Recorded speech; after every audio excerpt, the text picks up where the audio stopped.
네, 2026년 1월 2일부터 이제 철도공사법, 철도사업법, 철도산업발전기본법에 개정된 내용이 있어서 말씀을 드리겠습니다. 이것은 이 자체적으로 이제 철도공사법, 철도산법이 이제 개정됐다기보다 정부조직법이 개정되면서 그에 대한 연쇄작용으로 철도법뿐만 아니라 다른 모든 법률에서 이 변화가 있게 됩니다. 뭐냐면 기존에 이제 기획재정부가 재정경제부와 기획예산처로 분리되게 됩니다. 따라서 우리나라의 모든 법률에서 기획재정부라는 단어는 다 사라지게 되고 이 두 개를 이제 구분되게 되는 거죠. 그게 철도 3법에도 영향을 미쳐서 변화가 있게 됩니다.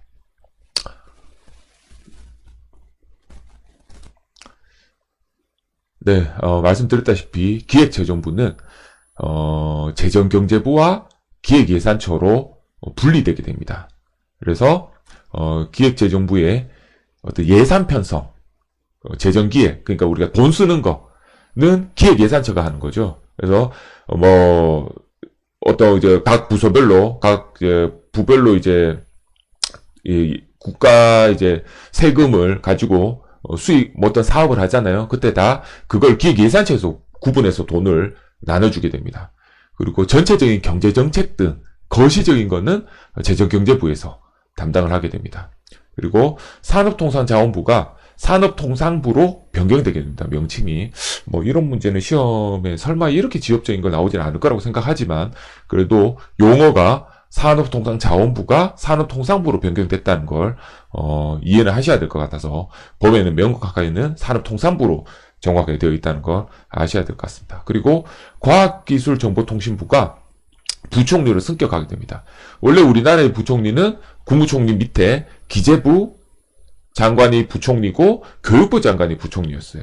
그만큼 기재부 그리고 교육이 우리나라의 이제 어떤 부서들 중에 가장 높은 직책을 맡고 있는 곳이었다는 거죠. 중요하고. 근데 이제 교육부가 부총리가 이제 교육부는 이제 교육부 장관은 부총리가 아니고 이제 1월 2일부터는 과기부가 과학기술 정보통신부가 부총리를 맡게 됩니다. 앞으로 이게 더 중요하다는 거죠. 옛날에는 교육이 가장 아주 중요하다고 생각했다가 지금은 과학기술 이쪽으로 이제 육성하겠다고 우리가 생각을 하면 될 것 같아요. 그래서 이렇게 이제 변화가 있다는 걸 이해를 하시기 바랍니다. 네, 신문에서도 기획재정부가 2026년 1월 2일부터 재정경제부와 기획예산처로 분리된다고 명시가 되어 있습니다. 자, 2008년에 폐지되었던 재정경제부와 기획예산처 체제로 돌아간다. 2008년 이전에는 이렇게 두 개로 분리되어 있다가 2008년도에 합쳐졌다는 거죠. 예. 그리고 여기 보면 재정경제부 같은 경우에는 하는 게 경제정책 총괄한다는 거죠. 예, 그래서 거시적인 경제 지표 관리, 세제 정책, 국고 운영, 그리고 금융 정책 같은 걸 하고 기획예산처는 정부 부처 예산을 뿌려주는 거죠. 편성하고 조정하는 역할. 그리고 국회 예산심의 대응, 집행관리, 뭐 중장기에 국적으로 국가 재정 건전성 관리, 요런 업무를 한다고 보고 있습니다. 자, 여기 보면 이제 이렇게 기재부가 이렇게 재정경제부와 기획예산처로 분리된 데는 이재명 정부의 기재부에 대한 오랜 불신이 자리 잡고 있다는 거예요. 과거 이재명 대통령이 과거 경기도지사 시절에 뭔가 새로운 업무를 하려고 하면 기재부에서 강력한 예산권을 바탕으로 아무것도 안 도와준다는 거예요. 그래서 이게 너무 마음대로 한다라고 해서 이걸 분리해야 되겠다고 생각을 하고 있었던 부분이 지금 적용됐다고 보면 됩니다. 이게 지금 아까 2008년도에는 이제 분리돼 있었다고 했죠. 근데 이제 2008년도부터 이제 하나로 합쳐지게 됐는데 이게 기재부 하나의 체제, 기재부 기획재정부 하나로 돼 있는 거하고 두 개로 분리되는 거하고 어떤 차이가 있냐면 기재부 같은 경우에는 기획재정부로 돼 있으면 예산권을 바탕으로 강력한 추진력이 있습니다. 그래서 예를 들어서 우리가 이제 가정집으로 비유해 보면 기재부라고 생각하면 아버지가 이번 학예 휴가는 뭐 해외여행으로 가자. 그리고 돈이 우리 좀 부족하니까 이번 달에 첫째하고 둘째 학원은 보내지 않겠다. 뭐 이렇게 결정해서 그냥 추진할 수 있다는 거예요. 근데 독단적이라는 단점이 있죠.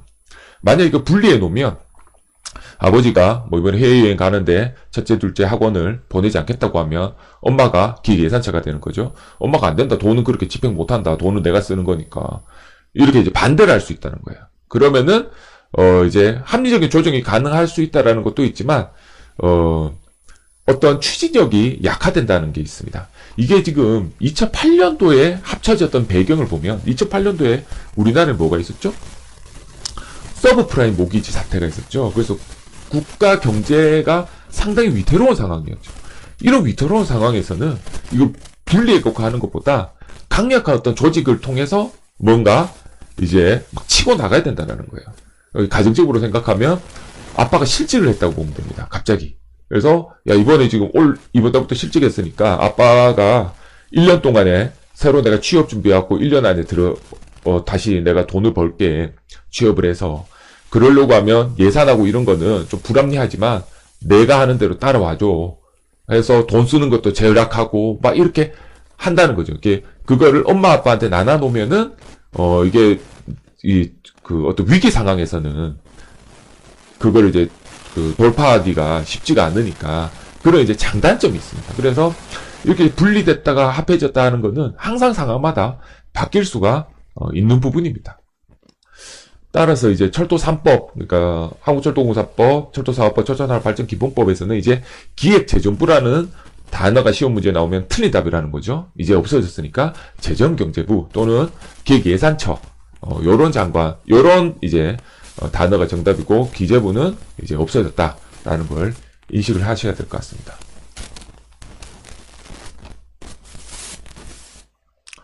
네, 그럼 한국철도공사법부터 개정된 내용을 살펴보도록 하겠습니다. 4조에서 자본금의 납입 시기와 방법을 기획재정부 장관에서 재정경제부 장관으로 이렇게 개정되게 됩니다. 앞에서 재정경제부는 거시적인 어떤 경제정책 그리고 국고관리라고 얘기를 했죠. 국고관리라고 하는 건 국가의 자산관리를 말합니다. 그래서 국가가 가지고 있는 자산을 철도공사가 되면서 자본금을 납입한다는 건 이제 더 이상 국가재산이 아니라는 거죠. 국가재산을 철도공사에 주는 행위니까. 그래서 국고관리, 국가자산관리 차원에서 기획재정부 장관이 정하는 바에 따른다라고 변경됐다고 생각하시면 되고요. 시행령에서는 이익준비금, 그러니까 이제 철도공사가 수익이 생겨서 수익이 많이 생긴 거죠. 그래서 그게 이익준비금이나 아니면 사업 확장 적립금을 이걸 자본구로 만약 전입하는 때는 이사회 의결을 거쳐서 기획예산처 장관의 승인을 받아야 된다라고 되어 있습니다. 아까 기획예산처 장관 같은 경우에는 어떤 정부의 예산을 배분 조정하고 중장기 국가 재정 건전성을 관리한다고 얘기했죠. 이게 지금 자본금으로 이게 철도공사 앞에서는 이게 국가에 있는 국가의 자산이 철도공사로 넘어가는 것이고 지금 이익준비금의 자본금 전입은 철도공사가 가지고 있는 왼쪽 주머니에 있는 돈을 왼쪽 어떤 그 다른 주머니에 있는 자본금으로 전환한다. 그러니까 이제 따로 국가와 어떤 철도공사 간에 돈이 왔다 갔다 하는 게 아니죠. 그냥 철도공사의 어떤 그 가지고 있는 자본금으로 이 이익준비금이나 사업확장 적립금이라는 것을 바꾼다는 내용이니까 그거는 기획예산처가 아까 이제 국고관리 중장기 국가 재정 건전성 관리 차원에서 국가뿐만 아니라 국가에서 출자한 공공기관에 대한 어떤 재정 건전성 중장기적인 재정 건전성 관리 차원에서 이거를 확인한다라고 생각하면 됩니다. 그래서 이거는 재정경제부 장관이 아니고 기획예산처 장관이다라고 보시면 됩니다. 네, 다음은 이 철도사업법이 기획재정부 장관에서 재정경제부 장관으로 변경되었습니다. 이게 재정경제부 이게 여객 운임 요금을 상한을 정할 때 국토부 장관이 상한을 지정해 놓고 그 지정한 범위 내에서 철도공사는 그 요금을 올릴 수가 있습니다. 근데 이게 지금 철도공사 그 철도 운임이 안 오른 지가 벌써 10몇 년이 지났죠. 그러니까 10몇 년 전에 상한을 정해놨고 그 상한이 한 번도 안 올랐다는 거죠, 지금까지. 그래서 지금까지 운임이 동결되고 있는 것이고요. 만약 그 상한을 정하려고 하면 재정경제부 장관이 정하게 되는데, 왜냐하면 재정경제부 장관은 물가 안정에 관한 법률이라고 있습니다. 그래서 뭐 공공요금들을 재정경제부 장관이 그 상한을 정할 수가 있어요. 그 차원에서 하는 거기 때문에 이거는 재정경제부 장관과 국토부 장관이 협의한다라는 하는 것으로 생각을 하시면 됩니다. 네, 다음 철도산업발전기본법 22조를 보면 국토부 장관은 1항에 따라 철도 자산을 구분하는 때에는 재정경제부 장관과 미리 협의하여 그 기준을 정한다.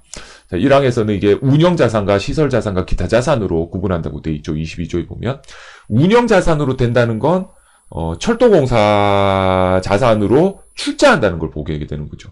시설자산이라고 하는 것은 국가에서 유지한다는 거잖아요. 제가 말씀드렸지만 이제 상하불이라고 말씀드렸죠. 그래서 땅에 있는 거는 국가에서 관리하고 그 위에 있는 거는 운영자산으로서 철도공사에서 이제 관리하는 것으로 되는 것이죠. 그래서 이걸 철도자산을 운영자산, 시설자산, 기타 자산으로 구분한다는 것 자체가 결국 출자가 연계돼서 운영자산으로 되면 더 이상 국가자산이 아닌 게 돼버리기 때문에 이거는 이제 국고관리 차원에서, 국가자산관리 차원에서 재정경제부 장관하고 협의하게 되는 것입니다. 네, 다음 24조 철도 부채 처리. 국토교통부 장관은 재정경제부 장관과 기획예산처 장관과 미리 협의하여 철도청과 고속철도건설공단의 철도 부채를 당 각호로 구분해야 된다. 이거를 운영부채, 시설부채, 기타 부채로 나눠지게 되는 것이고요. 시설부채는 국가가 계속 가지고 있는 것이고, 운영부채가 된다는 건 그 부채도 철도공사에 넘긴다는 것이죠. 그래서 국가의 어떤 채무관리 차원에서 경제정책을 총괄하는 재정경제부 장관이 들어가는 것이고, 그리고 이거를 운영부채로 해갖고 철도공사에 넘기면, 이제 기획예산처는 더 이상 이거는 자기들이 부채를 신경 안 써도 되잖아요. 예. 그래서 빚을 구분해갖고, 이게 어느 게 우리 국가가 가지고 계속 부담해야 될 빚이고, 어느 건 철도공사에 넣어서 우리가, 단기적으로 관리하지 않아도 되는 빚인지를 정하는 거니까, 그거는 이제 기획예산처 장관도 같이, 협의하도록 그렇게 되어 있는 것입니다. 다음 33조 공익서비스 제공에 따른 보상계약의 체결.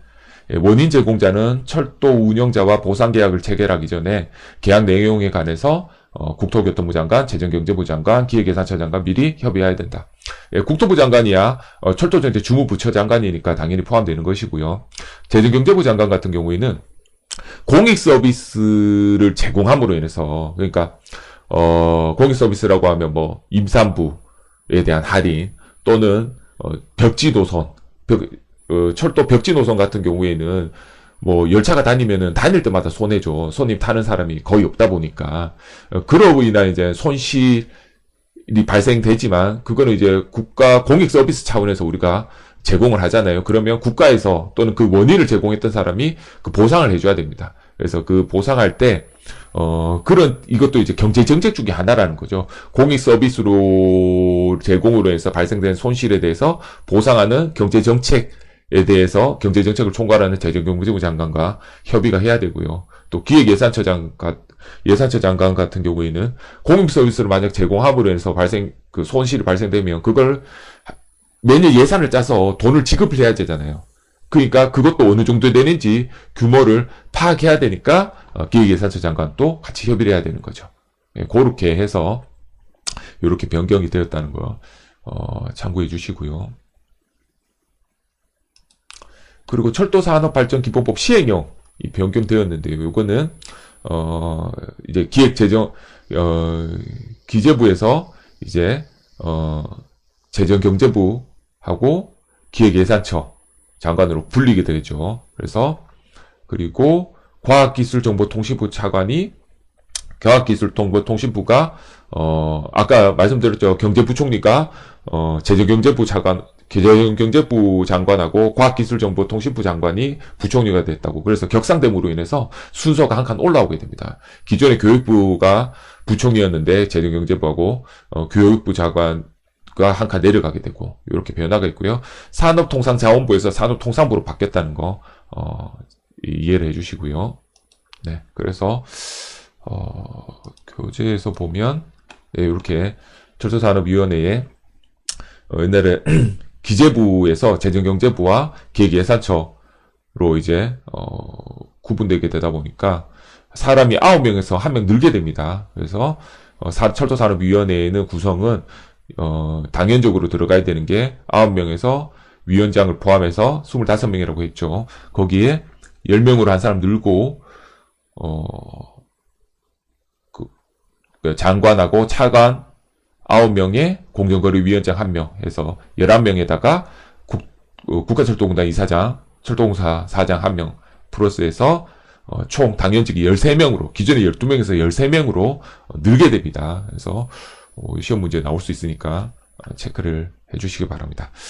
이번 2026년도에 이제 개정된 내용을 이제 이렇게 그냥 전체적으로 총괄해서 말씀을 드렸고, 따로 이제 교재 이벤트 참석하신 분들은 요청하시면은 제가 다시 요 자료를 보내드릴 거고요. 아니면은 기존 자료에다가 요 부분을 체크해서 보셔도 문제는 없을 것 같습니다.